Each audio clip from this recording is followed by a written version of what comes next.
Okay, Adrian, hi. So this is part two for your response. You were saying that you would like to know more about my church, and yes, when you said that, I was very happy. It like it. I mean, we do feel the importance to witness to people, to tell about, to share our beliefs and what we value. Because but really, no matter how much we put things out, unless people show interest, then we really can't have a conversation. So I'm glad that you're interested, and yeah, I hope that I do really feel that the Unification Church, or like being a Unificationist, Moonie, in some cases people call us, is I really feel that this is the way. I mean, there's a lot of truth in this path, and I sincerely believe that. Let me see, and also a good video, I mean, a YouTube channel to go to is Ask a Moonie. The videos are a little bit old, but I like what.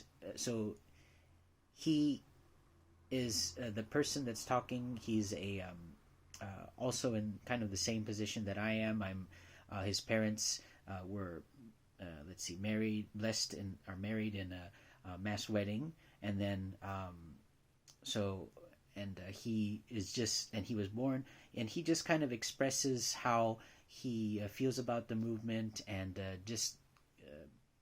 yeah, just he's just talking freely about it.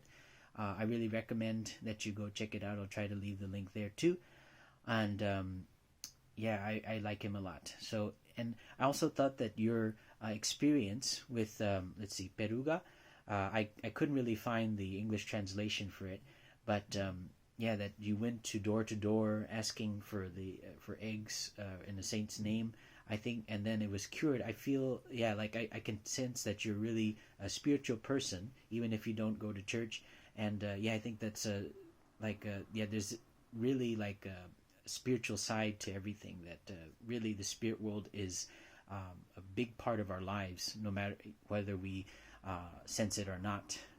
And I've kind of had experiences like that too, more or less, even though I'm not spiritually opened. I can't see spirits, but so I would like to talk to you about that a little bit. So basically, our church, we have, just as like other Christian churches, we have Sunday service, and so a pastor comes up and preaches to us, that, and we do it, like we do have that style. But I think one aspect that, or maybe a few, that are really, that makes us really unique, is that we really put a lot of importance on our ancestors and the spirit world. Well, I'll get into that a little bit more. And let's see. So, I'm talking about this because you mentioned about kind of like spiritual healing, and just that kind of aspect made me think about this. So there's a beautiful training center in let's see, in South Korea, and it's called the HJ Heaven and Earth CheonBo Training Center. I can share the site with you. I'll try to do that. And they have like workshops there, 40-day workshops, and actually I attended 4. So, and I intended, they have like different teams. There's the international team, which they have which is in English, the Japanese team, of course, in Japanese, and then there's the Korean team, where it's all in Korean. I basically took 40 days as the Korean team because I wanted to work on my Korean as well. So yeah, I had 2 international service, international team 40 days, 1 Japanese, 1 Korean 40 days. So that's been a very interesting experience for me, and I learned a lot there. We have Divine Principle lectures. Divine Principle is the one of the main books that we read, our doctrines, I guess, scriptures, and I really recommend that you read it too, if you can find it. And let's see, and we have Divine Principle lectures studying the Divine Principle. We have like reading sessions where like all together we read it, and we also learn about our church's history. And let's see, we also do fun things like we have, let's see, let me see how to express that. In Japanese, it's undokai, but like kind of a sports day where like we split up into teams and then we do different kinds of sports, like maybe soccer or just relays or just funny obstacle courses, things like that. We do that sometimes, and we have like birthday parties where just each team has to come up with a something to do on stage, like a little skit or just maybe a performance. Let's see, a song, something like that, and we have fun too. And yeah, we just have, and also I think one of the main parts of the workshops is the Chanyang Yeoksa sessions. That's in Korean, but in English it would translate something to Holy Song sessions. And you mentioned like you wanted to know if we chanted or and that kind of triggered this what I'm thinking about right now. So let's see. And I know that we're talking about the ancestors, but this kind of connects eventually. But the Chanyang Yeoksa sessions are like basically we all gather in a hall, and then we sing a holy song together multiple times in a loud voice. We have like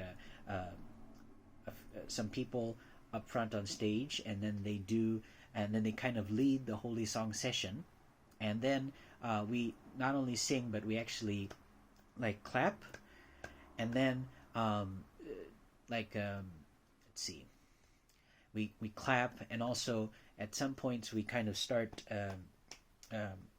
depending on the people in the front, they'll give us a direction, like to hit our arms, our face, our neck, just basically pretty much all over our body. And the reason that we do this is because we really believe that an analogy was that just all, like people, everybody in general, if your spiritual eyes are open, you will see that just there's like spirits all over our bodies, are just infused, almost in kind of like infused with our cells, to the point that but they're very small. They're like little ant eggs all over our bodies.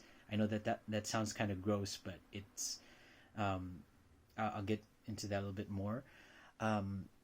So we of course we do believe in heaven and hell, but we don't believe that all spirits go either there. Like sometimes maybe if they have if they're still they don't feel that they could live out their lives, they have a very strong attachment to the earth, they remain, and maybe they just keep on roaming the earth, and like ghosts, and ghosts are kind of like that, just spirits that haven't been able to go to heaven or hell or to the spirit world. We believe that after someone dies, then there's a certain the door to the spirit world opens for a certain time, and then if they have to, the spirit has to go through that entrance, otherwise it'll shut, and then that person is basically left on earth. So that it gets pretty deep if I try to explain that. But like another reason that like spirits remain on earth is because maybe like somebody did wrong to them, and they want to get back at them. They want revenge. So in order to do that, they would like get into the person's body, and like they would gather other spirits who have like who can kind of resonate with that spirit. Like the spirit would say, okay, this guy did this and this to me, and did that happen to you? And then one spirit, okay, yeah, that happened to me too, I'll help you. And then they kind of form a group, and then they try to get revenge by attacking like the body of maybe that person or their descendants. and we feel that a lot of the diseases that are of this that mankind experiences are like of course there's this physical aspect, but there's also that spiritual aspect. Like they just maybe the spirits would gather in one point of the body and continue to attack it little by little, and then kind of mess with it, and then eventually it'll become like let's see, a sickness, if you will. And we believe that let's see. So when we clap, we believe that we're kind of sort of weakening that the wall of the spirits that are on us, and kind of making little cracks. And then during the Holy Song session, we believe that like the good spirits, our ancestors, also help. And then when we clap, it kind of prepares them, the good spirits, to come in. And then when we go to the different parts of our body, basically we're like when we hit each part, then like their little openings come, and then like the good spirits go in and yank the bad spirits out. And so that's kind of the reason why we do that. And actually, as I said before, I'm not spiritually open, but someone who was, I heard that they drew a picture and of somebody who is finished after the Holy Song session. That person saw like black oozes kind of coming out from that person's body, and of course that's just someone who are spiritually opened. And let's see. And yes, I can't see that, but I do kind of feel that. I feel that a lot when I do this Holy Song session. Just I feel I gain a lot of inspiration. I get many ideas for my comics, actually, and also I kind of I reach deeper understanding of my faith, or just I feel closer to God too. So yeah, I've done that a lot, and I feel that there is something to it, really. Just like as you said with your egg, with the egg situation. It doesn't seem like it would make sense from just a normal point of view, but actually if you do it, then things change. And I feel that that's kind of one spiritual practice that we do, that I feel that I know that probably somebody who's not of our church, we see it, and maybe people who's watching this, other than you, Adrian, might be kind of weirded out at this point, like what the heck, like just singing and clapping, that's insane. But yeah, and probably like for me, even though I can't since I can't see spiritually, it did kind of, maybe sometimes it would feel a bit weird, but I just feel it feels kind of like just like I feel really cleansed afterwards. And actually there was a time when I sort of was coming down with a bit of a fever, and like there was like a Holy Song session, and I thought that maybe right before I go to the to the doctor, I would attend one. And interestingly, I really put my heart and soul into it. Afterwards, I felt pretty much cured. I didn't have any fever, and I just felt like normal. So I think yeah, I do believe that there's something to that, and I believe your story about the eggs too. So, and yeah, there's more testimonies about the Holy Song sessions. Maybe I can try to look for them to find any that might be interested in. So, and I'll send you a video of a Holy Song session. I found one on YouTube, so you can get a better understanding of it. And the way that the ancestors kind of come into this is that, like I did say, that good spirits kind of go in and take out the bad spirits. But if your ancestors are helping you during the Holy Song session, then because they're more enthusiastic about helping you compared to other angels. angels. Actually, we feel that angels, they're good spirits, and but they can only help if there's a certain condition met. On the other hand, if it's your ancestors, they would want to help no matter what. So it's like they're personally connected to you, so they would help no matter what. They kind of have that like emotional bond with you. So they're, in a way, they kind of like more ancestors who are good, the better we are on Earth too. And but we believe that not all of our ancestors are in heaven, are good spirits. We may have ancestors who've committed a lot of crimes, maybe adultery, fornication, whatever, and and we believe that some of our ancestors could be in hell as well, and so we all so there's the holy song session for one spiritual practice. Another spiritual practice is the ancestor liberation and blessing, we call it. So that is basically, we give a tithe of money, and we believe, and in the olden times of like Abraham and Isaac, a burnt offering was kind of considered like an offering where you cut the animal and offer it up to God. But now we feel that kind of money is that can kind of take the place of that. Like we sweat. Money is not just something that we just pluck off trees. We have to work really hard for it. We go to work. We put our effort. We get yelled at, and maybe sometimes we might get hurt. We sweat. It's not easy. So the money that we earn after all of just going through all of that and putting that as an offering, that kind of lays a condition. That becomes the offering necessary for God to work. We feel that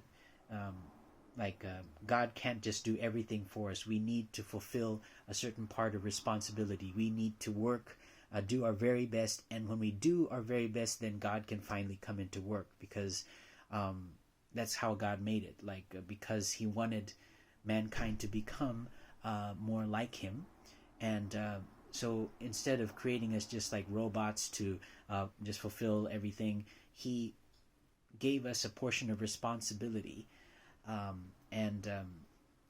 so it's like making a cake. So, for instance, you can think about the parents made everything, made the cake, and then put all the icing, but they would have the baby put the cherry or the strawberry on top, and then together we can be happy that you say, okay, we made this cake, you made this cake, this is great, we made this cake. So basically it kind of gives the child also a part in making that cake, a part of creation. So we believe that that's what God is doing.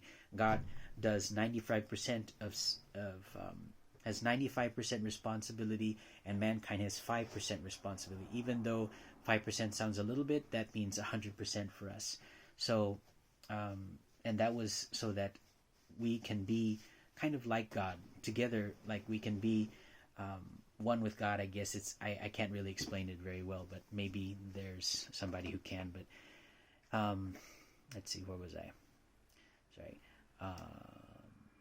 So anyway, back to the ancestors. So they're ancestors who might have gone to hell, but if we give that offering, then their good forces, or the good spirits, good forces, can go into hell and find our ancestors there and bring them up, bring them to. We believe that there's like a spiritual training center where spirits can go to, and let's see, they bring them there, and that's kind of the part of the ancestor liberation.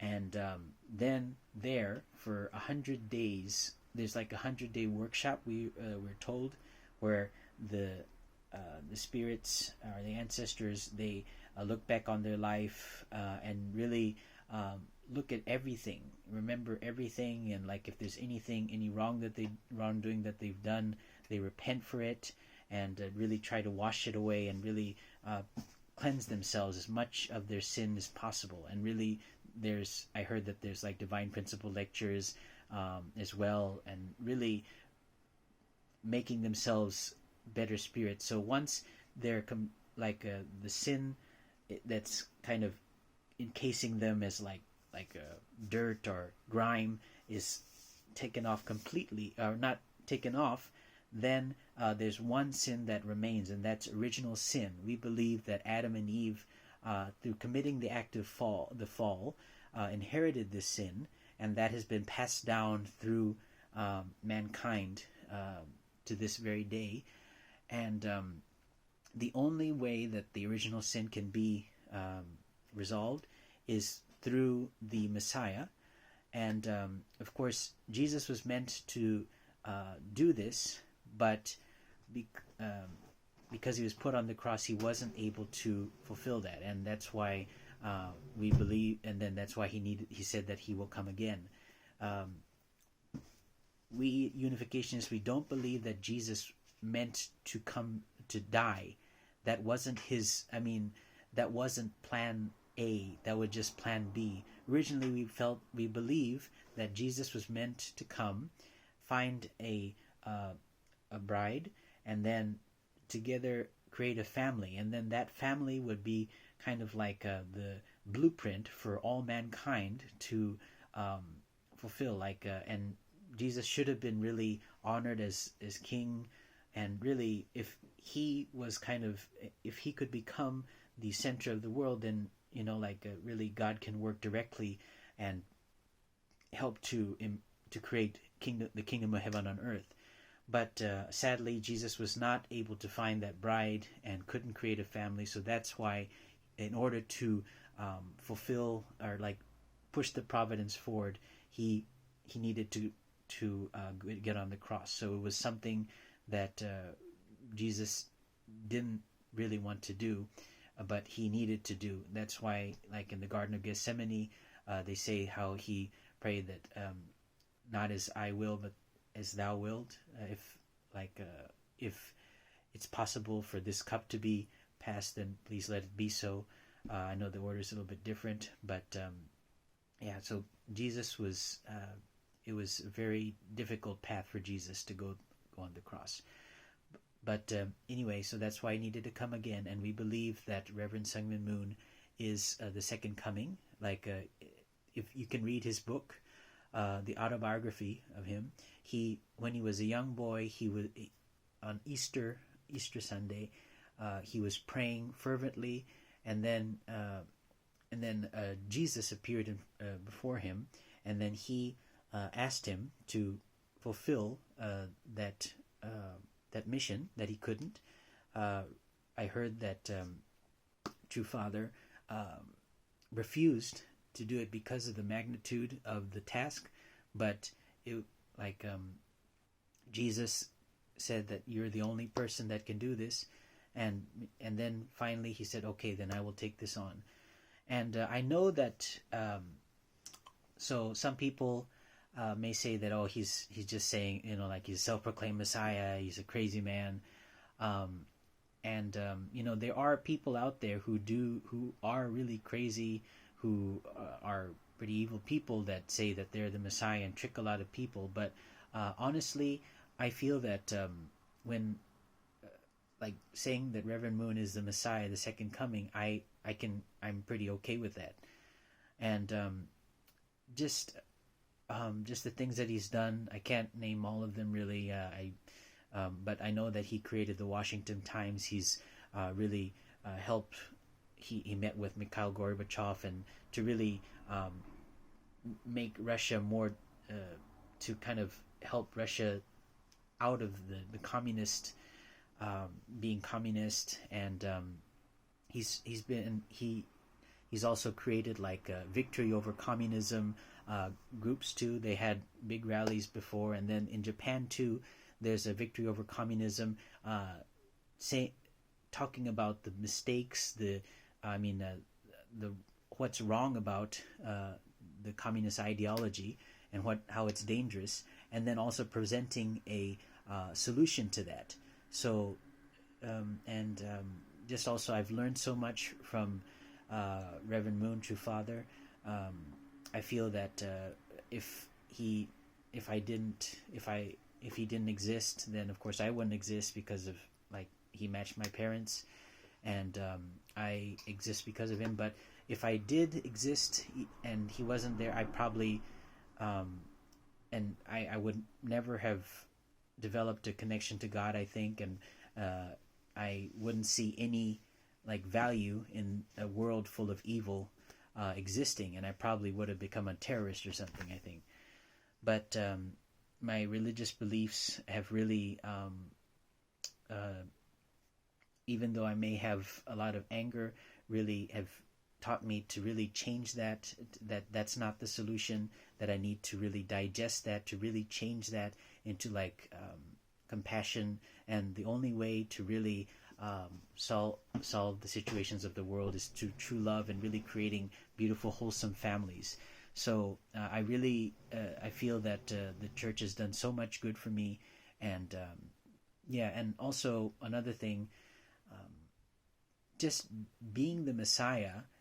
It might sound like something great, a lot of honor, and it is a very honorable position. But at the same time, it has a lot of responsibility, like in Spider-Man quote, "With great power comes great responsibility." And being the Messiah, you have to go on. You have to take on a lot of responsibility. And also a lot of very difficult situations. Reverend Moon went through like prison 7 times, I think, like just in communist death camps. I mean, that might, 7 times it might sound not good, but I mean, like, if you're a religious person and like in a communist nation, then people would take you and put you in prison. And that's basically one of the instances was like that. He had to suffer through, there was a communist death camp in Hungnam of North Korea, and that's where a lot of like ministers and religious people were put, and he was one of them. And he, even though it was a very, and basically they overwork the workers, and through the overwork, they tried to they overwork them to the point where they just die, and then they would just toss them out in a wooden coffin, very simple. But he survived that, and also in Japan too, because he was Korea was really dominated by Japan at the time of the World War II, and I feel very kind of partially responsible as a partially Japanese to kind of resolve that the hatred that's in the Korean people. But anyway, so they really they didn't even permit people to learn Korean, even though they're Korean. They gave them Japanese names, forced them to learn Japanese and worship the Shinto way, no matter what. And then, but even in that kind of situation, he spoke up about and how the Japanese government is wrong, and that the Korean people's land is for them. A lot of people supported him, but of course the Japanese police, they were very. He was like a very wanted person, and they followed him everywhere. And and at one point they imprisoned him, and also they tortured him to the point of near death. And but he survived through that. So he's been through torture. He's been through a lot, upholding his faith, the faith in God, and he didn't really have to go through all that. But just throughout his life, he's always put God first, and because of that, he's gone through a lot of persecution. He said in his autobiography that his belly was not literally, but figuratively speaking, like full with all the insults that he received. Our church has been called a cult. Our church has been called a sex cult or a sex church, and continues to be basically persecuted. But I do believe in the church. I do feel that they are doing a lot of good, and I think more and more people are seeing that. But that's I'll go into that a little bit later. But anyway, I feel that so basically, being the Messiah is a very difficult is the most difficult thing to do. Jesus was a Messiah, but look at the past that he went through. He paid. I mean, like he had to lose his life. So it's basically being the Messiah is battling Satan on the front line, the very front line. So it's very difficult, and you can be attacked in so many ways. And I feel I kind of see that in President Trump as well. I know people think that he has a big ego, and I mean, like, well, maybe, I mean, maybe he's not super humble, but I mean, he's maybe not perfect, but still, I mean, no one really is, and he is very wealthy. He didn't really have to take on the presidency.